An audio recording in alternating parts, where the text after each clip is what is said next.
The Galactic Coalition had been strong for 12,000 years. 7 different alien species had lived together in peace. They shared their worlds, their knowledge, and their dreams. They believed nothing could ever break them. But they were wrong. High Admiral stood on the bridge of his flagship and watched the screens fill with red warning lights. His body was made of living crystal, and right now that crystal was dim with fear. All around him, his crew worked in silence. No one knew what to say. There were no words for what they were seeing. They had come from the empty spaces beyond the galaxy. No one knew where they came from or why they attacked. They simply appeared one day and started killing. They did not want land. They did not want resources. They did not want slaves. They just wanted to destroy everything. It was like they were born to consume, the way fire is born to burn. Report said, though he already knew what the answer would be. His tactical officer, a young female named, turned to face him. Her crystal form flickered with grief. The home fleet is gone, High Admiral. 90,000 ships, all destroyed. 90,000 ships. They had been warriors for longer than most species had existed. They had never lost a battle, until today. What do we have left? Asked. 12,000 ships across all species. Maybe 3 million soldiers. They have at least 40 million ships in this area alone. The numbers were impossible. The Coalition had been the greatest power in the galaxy, and they were being crushed like insects. Closed his eyes and thought about everything they had tried. They had used their greatest weapons. They had tried to communicate with the through every method they knew. They had searched their ancient records for any answer. Nothing had worked. They did not talk. They did not negotiate. They just killed. There must be something we have not tried, said. His communications officer, a named, turned from her station. She was an insect-like being with large compound eyes that could see things others could not. High Admiral, there is one species we have not asked for help, the humans. Looked at her with surprise. The humans. They have only 30 worlds and a few thousand ships. They joined the Coalition just 200 years ago. What could they possibly do against the? Clicked her mandibles, which was the way of showing uncertainty. I do not know, High Admiral, but my grandmother was there when the humans first joined us. She was the finest diplomat our people ever had. She could read any species, understand their true nature just by looking at them. And she told me something strange about that day. What did she say? She said that when the human ambassador smiled at her, she felt afraid. Not afraid of the humans, afraid for anyone who might ever become their enemy. Thought about this. The humans had always been quiet members of the Coalition. They came to meetings, they paid what they owed, they helped when asked, but they never tried to lead. They never pushed for more power. Some species thought they were weak, others thought they were wise. No one really knew what they were. What do you suggest? Asked. Send someone to Earth, not to ask for ships or soldiers. We know they do not have enough to matter. Ask them for advice. Ask them if they have any ideas we have not thought of. And if they have nothing to offer, then we are no worse than we are now. But High Admiral, in 200 years, has anyone ever truly understood what humans can do? We have never seen them tested. Perhaps it is time we found out. Looked back at the screens. Another star system had fallen while they were talking. Another billion lives lost. Very well, he said. Prepare a ship, I will go myself. You High Admiral, that is too dangerous, someone else could go. If I am asking them to save us in our darkest hour, I should ask them in person. Besides, if the Coalition falls, I would rather die doing something useful than standing here watching. The journey to Earth took 3 days. During that time, 2 more were destroyed. The farming stations were burned. The singing caves were silenced forever. The Coalition was dying faster than anyone had expected. When arrived in the human home system, he was confused by what he saw, or rather, by what he did not see. The system was quiet. A few thousand patrol ships moved around the outer planets, but there were no massive defense stations, no giant weapons, no sign that they were preparing for war. It was as if the humans did not know the galaxy was falling apart around them. His ship was directed to Earth, to a city called Washington, to a building the humans called the Pentagon. A woman in uniform met him at the entrance. She had gray hair and eyes that seemed to look right through him. "Hi, Admiral," she said, offering her hand in the human way of greeting. "I am General Maria Santos. Welcome to Earth." "Thank you for seeing me," said. "I am sorry for coming without warning." "No need to apologize. We have been watching the war. We knew someone would come eventually." She led him through the building. Humans in uniform stopped to stare at him as he passed, but they did not look at him with fear or wonder the way most species looked at aliens. They looked at him with curiosity, like he was a puzzle they wanted to solve. General Santos brought him to a large room where many humans waited. Some wore uniforms, some wore white coats, some wore suits. At the head of the table sat an older man with kind eyes and a tired face. "Hi, Admiral," General Santos said. "This is President William Hayes." The president stood and shook his hand. "Hi, Admiral, we are truly sorry for what is happening to the coalition. We have watched the reports. It is terrible." "Thank you, Mr. President, but I did not come for sympathy.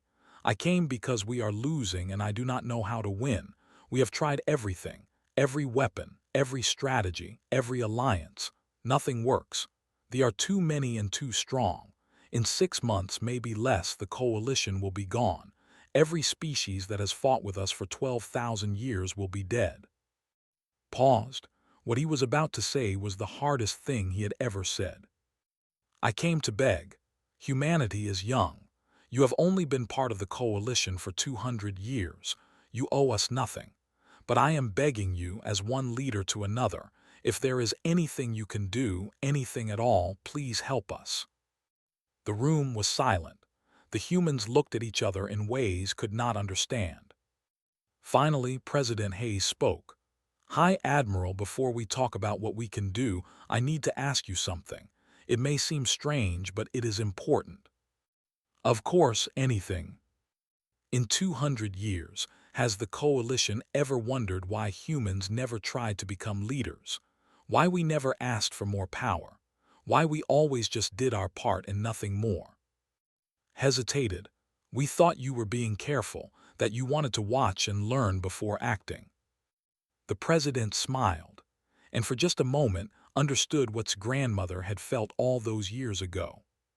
"We were waiting," the president said, "for something exactly like this."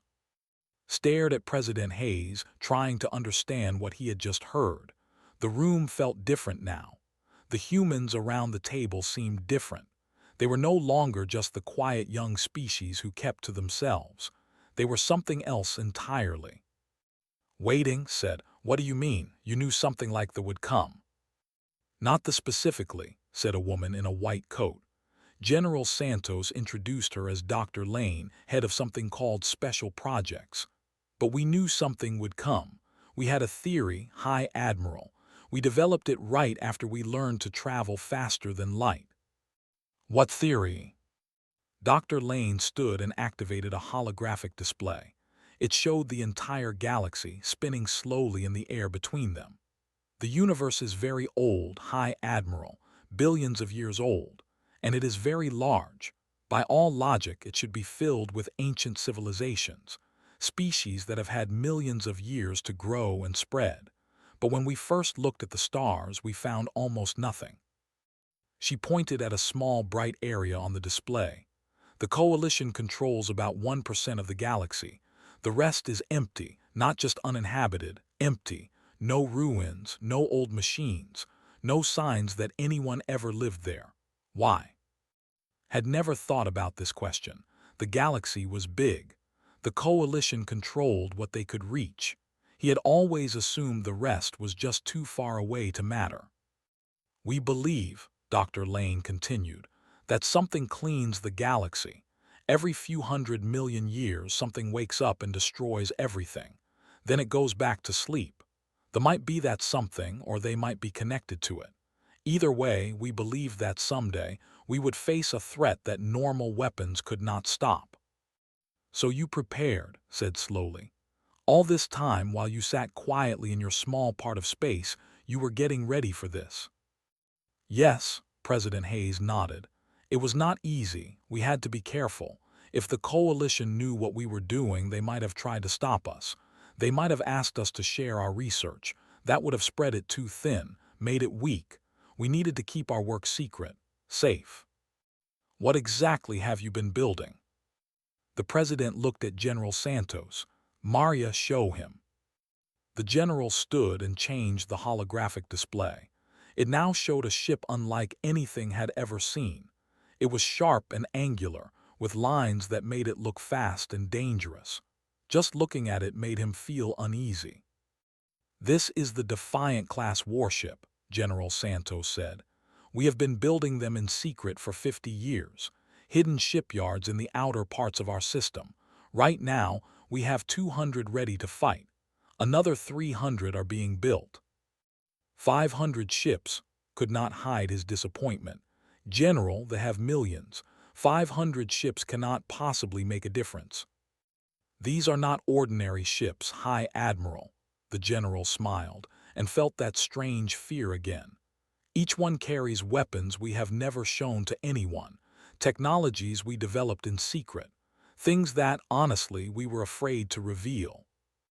Afraid? Why would you be afraid of your own weapons? Because they work too well, President Hayes said quietly. That is what scares us about them. We made them to destroy threats to our survival, and that is exactly what they do. Dr. Lane took over the display again. She showed technical details that made Crystal body pulse with shock. Normal coalition ships use antimatter weapons. Our ships carry something different. We call them quantum cascade bombs. They do not just destroy matter. They erase it from existence. Everything in the blast area simply stops being real. I have never heard of such a weapon. We invented it 40 years ago. We have only used it in tests, far from any planets or stations. The tests were very effective. General Santos continued. The Defiant ships also carry null-space projectors. They create areas around enemy ships where the normal rules of physics do not work. Ships caught in these areas cannot move. Their weapons do not fire. Their engines die. They become helpless, waiting to be destroyed. Another man at the table spoke up. He was introduced as Admiral Christopher Burke. There is something else, High Admiral. The crews on these ships are all volunteers, men and women who have trained their whole lives for a fight like this. They know they might not come home. They have accepted that. They are ready to do whatever it takes to win. Looked at the display, at the impossible weapons it described. If you had all this power, why did you never share it? We could have used it in other wars. Because we were not sure anyone was ready for it, President Hayes said, including us. These weapons are not just tools for fighting. They are tools for extinction. Once you use them, everything changes. The galaxy can never go back to the way it was before. The galaxy is already changing, said. They are making sure of that. Yes, which is why we are ready to use them now, but you need to understand something first. The president leaned forward, his tired eyes suddenly very sharp. If we do this, if we join this war with everything we have, we will not fight the way the coalition has been fighting. We will not retreat. We will not negotiate. We will find them wherever they are, and we will destroy them completely. All of them. Not because we hate them, but because it is the only way to make sure they never hurt anyone again. That is genocide, said softly. Yes, it is, and we do not take it lightly. We have debated this for years. We have asked ourselves every question you are probably thinking right now. Is there another way? Could the change? Is it right to wipe out an entire species, even one that wants to kill us all? The president stood and walked to the window, looking out at the city. We decided there is no other choice. They do not negotiate. They do not stop. They kill everything they meet, and they will keep killing until someone stops them. We did not start this war, but we will end it, and we will carry the weight of what we do for the rest of our existence. Finally understood what made humans different. It was not their weapons, though those were terrifying. It was their willingness to see clearly what needed to be done, accept how terrible it was, and do it anyway.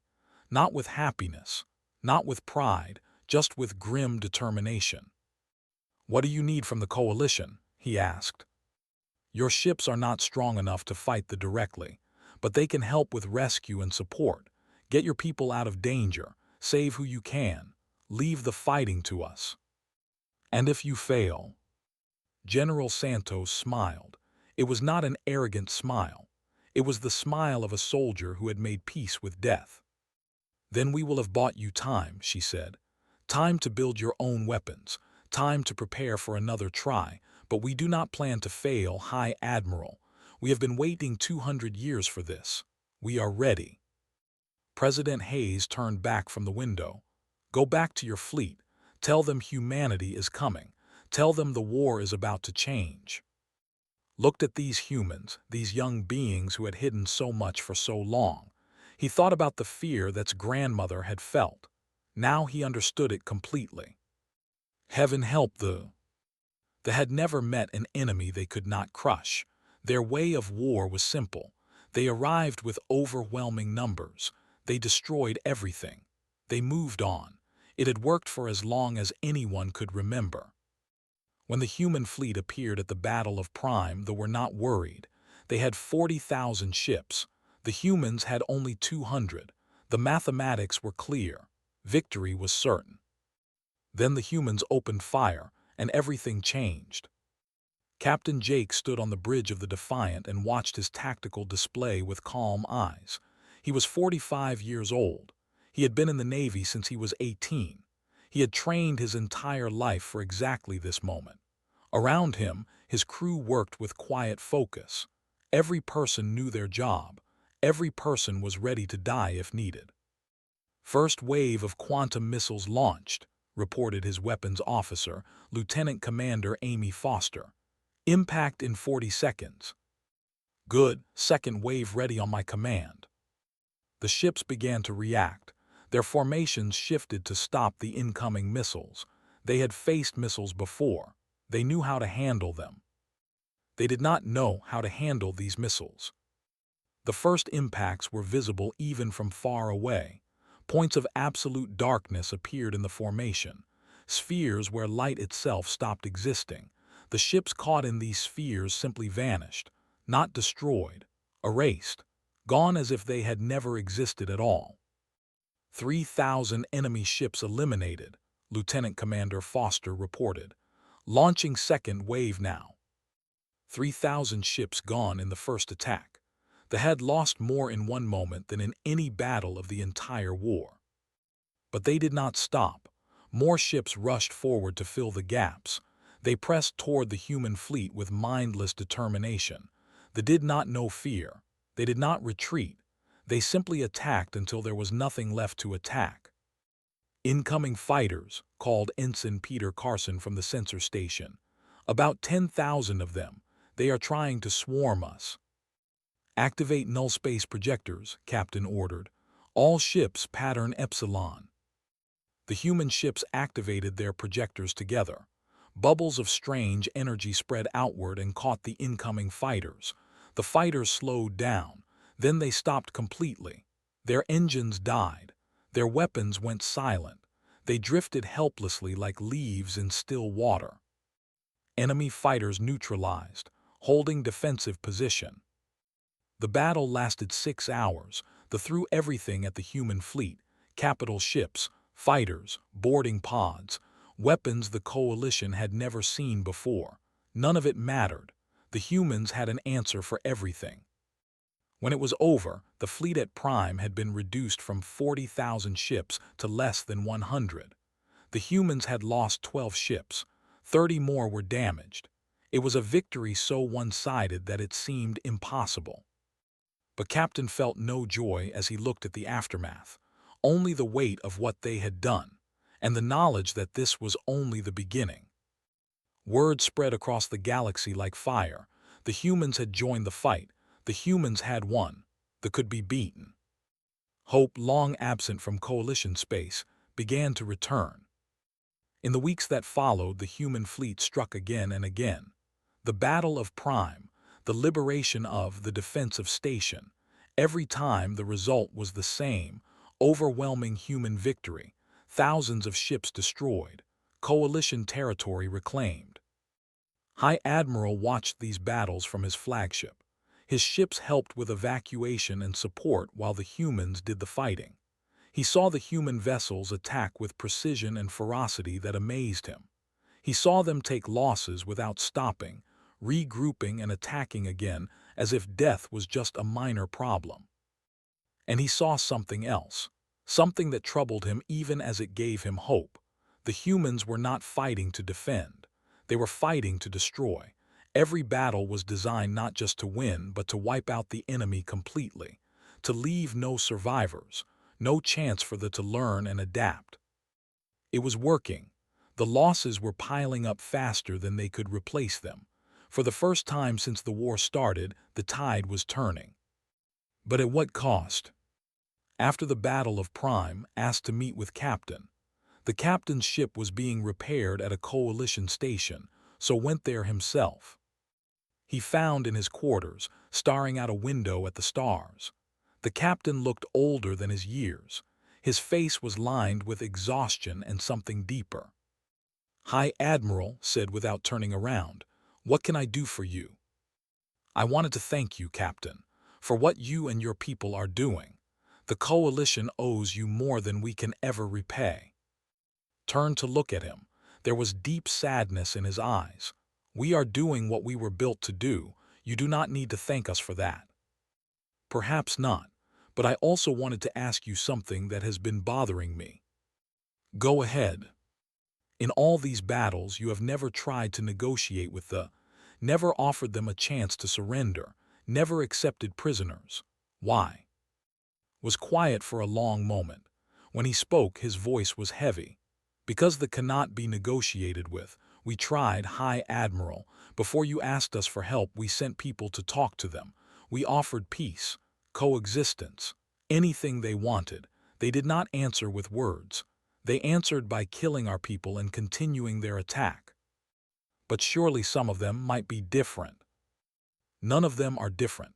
We have studied thousands of ships, examined their biology, their technology, their behavior. They are not individuals like you and me. They are more like cells in a giant body. Each one serves the whole without question or thought. They cannot choose to surrender any more than your finger can choose to stop being part of your hand. So there is no hope for peace with them." "There is hope for peace," said, "when they are gone, not before." He turned back to the window. "I know what you are thinking, High Admiral. I know how this looks. We are committing genocide, and we are doing it without stopping to think twice. You are wondering if we are any better than the—" "Did not deny it. The thought has crossed my mind." "Good, it should. It crosses my mind every day. Every time I give the order to fire, I ask myself if there was another way, if we missed something, if we are making a terrible mistake." He paused. "And then I remember all the systems that fell before we joined the fight. The billions of lives lost, the children who died while their parents watched. And I know that whatever we are doing, it is better than letting that continue." "But how do you live with it?" Smiled sadly. "I do not know if we will, High Admiral. I do not know what this will do to us as a species in the long run. We might be saving the galaxy and destroying ourselves at the same time, but that is a problem for another day. Right now, the only thing that matters is stopping we will deal with the rest later." It was not a comforting answer, but it was honest and respected that. "Thank you, Captain, for your honesty and your sacrifice." "Thank us when it is over, High Admiral. We still have a long way to go." Left the captain's quarters with a heavy heart. The humans were winning the war. They were saving the coalition, but they were paying a price that no one could measure, a price that might haunt them forever. He could only hope that when this was all over, they would still remember how to live in peace. The war had been going on for 6 months since the humans joined. They had lost millions of ships. Dozens of star systems had been taken back, but they had not given up. They could not give up. It was not in their nature. And now, the humans had discovered where they came from. Dr. Lane stood before the Coalition Council, her face pale but her voice steady. Behind her, a holographic display showed a region of space far beyond the edge of the galaxy, a place no Coalition ship had ever visited. "We call it the Nest," she said. But it is not a planet. It is a structure about 3 times the size of Earth's moon, and it is completely alive." The display zoomed in to show the structure. It was horrifying. A mass of living tissue, with tubes and chambers and organs that pulsed with dark energy. Around it, clouds of ships moved like insects protecting their hive. "This is where all the come from," Dr. Lane continued. "Every single one of them. Their ships are not built in factories. They are grown, budded off from this central mass like fruit from a tree. As long as the nest exists, that can replace their losses forever. They will never stop coming." "Then we must destroy it," said the representative, his face fierce with hope. "If we can kill the source, we can end this war." "That is our plan, but there is a problem." The display pulled back to show the space around the nest. It was filled with ships, more than anyone had ever seen in one place. "Our best guess is that there are about 2 billion ships protecting the nest. We cannot fight our way through with normal attacks. The numbers are simply too great." The council fell silent. 2 billion ships. It was a number that crushed all hope, a force that could destroy anything the Coalition and humanity could send against it. "Then what do you suggest?" High Admiral asked. Dr. Lane looked at him. Her eyes held the same grim determination he had seen in Captain. "We have created a new weapon. We call it the Genesis device. It is a quantum cascade bomb combined with self-copying nanomachines. When it explodes, it does not just destroy matter. It changes all living tissue within its range into more of itself. The effect spreads outward like a wave that cannot be stopped." "How far will it spread?" "If we set it off at the nest, it will consume the entire structure in about 14 hours. All the ships nearby will be destroyed as well. We estimate total losses of about 2 billion vessels and the nest itself." The council was silent. The weapon Dr. Lane described was not just powerful. It was designed to wipe out an entire species in one blow. "Is there no other way?" asked the representative, her ancient eyes filled with sorrow. "We have looked at every option. The nest is too big to destroy with our other weapons. It would just grow back. The Genesis device is the only thing that will work for certain." "How will you deliver it?" President Hayes stepped forward. He had aged greatly since first met him. The weight of his choices showed in every line on his face. "One ship will carry the device to the nest. It will have to break through the defenses, reach the structure, and release the weapon at close range." "That is a suicide mission," said quietly. "Yes, it is." The president met his eyes. "The ship chosen for this mission is the Defiant. Captain has volunteered to lead it. His entire crew has agreed to go with him." "They will all die." "They know. They have accepted it. They believe it is the only way to end this war and make sure it never happens again." Thought about Captain, the quiet warrior who carried the weight of genocide on his shoulders. The man who fought without joy, killed without hate, and never pretended that what he was doing was anything but terrible. "Can we do anything to help them?" he asked. "The Coalition fleet can create a distraction, draw away as many ships as possible, make an opening for the Defiant to slip through. It will be dangerous and many ships will not survive, but it might give them the chance they need." The council debated for less than an hour. The vote was unanimous. They would support the human mission, whatever the cost. 3 days later, the combined fleet gathered at the edge of space. 400 human ships, 12,000 coalition vessels, and one modified warship carrying the most destructive weapon ever created. Captain stood on the bridge of the Defiant and watched his crew prepare for what would almost certainly be their final mission. Lieutenant Commander Foster was checking weapons systems. Ensign Carson was running sensor tests. Every member of the crew moved with calm purpose, doing their jobs as if this were any other day. "Captain," said his first officer, Commander Sarah Blake, "the fleet is in position. We are ready to begin." Nodded, he turned on the ship-wide speaker. "All hands, this is the captain. In a few minutes, we will begin our final approach to the nest. You all know what that means. I will not pretend we have a good chance of surviving because we do not." He paused, looking at the faces around him. "But what we are about to do will save billions of lives. It will end a war that has threatened to destroy everything we love. It will give our children a future free from fear. I am proud to serve with every one of you. There is no crew I would rather have by my side. Whatever happens today, know that you are heroes. Not because you will be remembered, but because you chose to be here. You chose to make this sacrifice. That is what makes you heroes." He turned off the speaker and faced Commander Blake. "Signal the fleet. Begin the attack." The coalition ships surged forward. They crashed into the defenders in a desperate battle. Thousands of ships on each side, firing, dying, fighting with everything they had. It was chaos and destruction on a scale that imagination.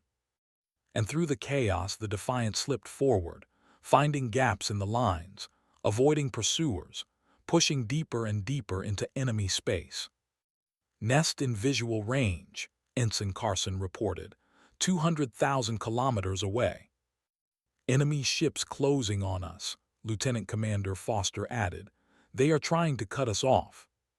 "Full speed ahead," Captain ordered. "Put all power to engines. We do not need shields where we are going." The Defiant accelerated. Its hull groaned from the strain. Weapons fire hit them from all directions, burning through armor, killing crew members at their stations. But the ship kept moving, driven by the determination of its crew to complete their mission. 50,000 kilometers. The nest is deploying more defenses. "It does not matter. Arm the Genesis device. Prepare for release." "Device armed. Ready on your command." They were close now, close enough to see the horrible details of the nest, the living tissue that produced endless waves of death, close enough to see openings forming in its surface, ready to birth more weapons. 10,000 kilometers. "Release the device." The Genesis device launched from the Defiant, a small cylinder carrying the death of an entire species. It flew toward the nest, passing through defensive fire, avoiding interception, drawn toward its target by the same inevitability that had brought them all to this moment. Captain watched it go. In a few moments it would explode, it would cease to exist, the war would be over, the galaxy would be saved. He thought about everything he had done since the first battle, the weight he had carried, the questions he had asked himself about whether they were any better than the enemy they destroyed. He still did not know the answer. Perhaps no one did, but he knew this, that had given them no choice. They came to consume everything, and the only way to stop them was to destroy them first. "Captain," Commander Blake said quietly, "the device has reached optimal range." "Then end this." She pressed the activation button. The Genesis device exploded. For a moment, nothing seemed to happen. Then a sphere of absolute darkness began to spread from the point of impact. It grew larger every second. The nest twisted as the nanomachines began their work, changing living matter into more of themselves, spreading outward in an unstoppable wave. The ships nearby tried to escape, but they were too slow. The darkness caught them, absorbed them, added their mass to itself. The sphere grew larger and larger, consuming everything in its path. On the bridge of the Defiant, Captain watched the end of a species. His ship was too close to escape. The darkness would reach them in minutes, but that was acceptable. They had done what they came to do. "Well done, everyone," he said softly. "Well done." The darkness reached the Defiant, and Captain Jake knew no more. 1 year after the destruction of the nest, the Galactic Coalition held a memorial service on Earth. Representatives from every member species gathered in a vast open-air arena built just for this day. Above them, the sky was filled with stars that no longer held any threat. High Admiral stood at a podium, looking out at the assembled guests. Behind him, a holographic display showed the names of every human who had died in the war, the crew of the Defiant, the soldiers who fell in other battles, the scientists and engineers and ordinary people who had given everything to save a galaxy that was not their own. When we first asked humanity for help, I did not know what to expect. We had worked alongside humans for 2 centuries, but we had never truly understood them. We thought they were young, perhaps a little naive, certainly not as wise as the ancient species of the Coalition. He paused and let his words sink in. We were wrong.